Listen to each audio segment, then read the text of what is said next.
എല്ലാവരും ഒന്നും ഇങ്ങോട്ട് നോക്കിയേ. ഇതിന്റെ പാസ്പോർട്ട് സൈസ് ഫോട്ടോയാണോ നീ വർഷങ്ങളായി മേശപ്പുറത്ത് ഒട്ടിച്ച് വെച്ചേക്കുന്നത്? വല്ല മരത്തിലും കൊണ്ടൊട്ടിയാറോ? എന്തൊരു അഹങ്കാരം. ചേർന്ന് നിന്നോളൂ, അടുത്ത് നിന്നോളൂ. Okay, ready, smile. എടാ, അവൾക്ക് ഇനി എന്നെ ഓർമ്മയില്ലാണ്ടായിരിക്കൂ. പണ്ട് കുഞ്ഞിലെപ്പോഴോ കണ്ടല്ലേ. എന്നാ ഒരു കാര്യം ചെയ്യും, നീ ആ പഴയ പാവയും കെട്ടിപ്പിടിച്ച് അവളുടെ അടുത്ത് ചെന്ന് നോക്ക്, ഓർമ്മയുണ്ട്. എടാ, നിനക്കൊരു കാര്യം ചെയ്യാൻ പറ്റുമോ?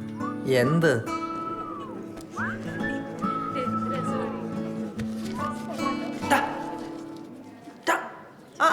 അപ്പൊ ഇന്നലെ പറഞ്ഞ പോലെ ഇന്ന് ക്ലാസ് ഇല്ല. നമുക്ക് ഇവിടുന്ന് പരിചയപ്പെട്ട് തുടങ്ങിയാലോ? ഇത് കഴിയുമ്പോ ചോദിക്കും. പറ്റൂല.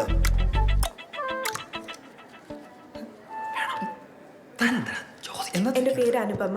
മിസ് അനുപമ. അനുപമയ്ക്ക് എന്താണ് നാട്ടിൽ ഫ്രണ്ട്സ് ഇല്ലാത്തത്? ഏതോനാടത്? വല്ല ചോദ്യം ഉണ്ടെങ്കിൽ അവസാനം ചോദിക്കണം. ഈ ചോദ്യം ചോദിക്കലൊക്കെ ക്ലാസ് തുടങ്ങുമ്പോഴും കാണണം.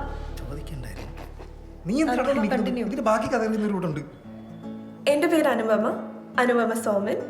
പഠിച്ചത് വളർന്നതൊക്കെ ബോംബെയിലാണ്, ദാദർ. സെന്റ് മേരീസ് സ്കൂളിലായിരുന്നു 10th വരെ. Pre degree saint സേവിയേഴ്സിൽ.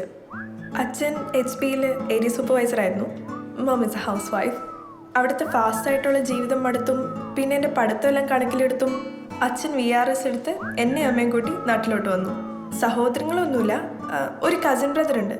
ആളൊരു കോപ്പറേറ്റീവ് ബാങ്കിലാണ്. പിന്നെ അത്രേ ഉള്ളൂ. പിന്നെ ആദ്യം ആരോ ചോദിച്ചതിന് മറുപടി. ഞാൻ ജനിച്ചതൊക്കെ ഇവിടെ തന്നെയാണ്. ഞങ്ങൾ തറവാട് ചേർത്തലയിലും. 9 വയസ്സായപ്പോഴേക്കും അച്ഛന് ബോംബെക്ക് ട്രാൻസ്ഫറായി. എൻ്റെ ഓർമ്മകൾ കൂടുതലും അവിടെയാണ്. പിന്നെ സുഹൃത്തുക്കൾ. അച്ഛനൊരുപാട് സുഹൃത്തുക്കളുണ്ട്. എനിക്കങ്ങനെ ഇവിടെ സുഹൃത്തുക്കളൊന്നുമില്ല. എന്ന് വെച്ചാൽ ആരും ഇല്ല എന്നല്ല, എല്ലാവർക്കും ഉള്ള പോലെ വളരെ അടുത്ത് 1-2 പേര്.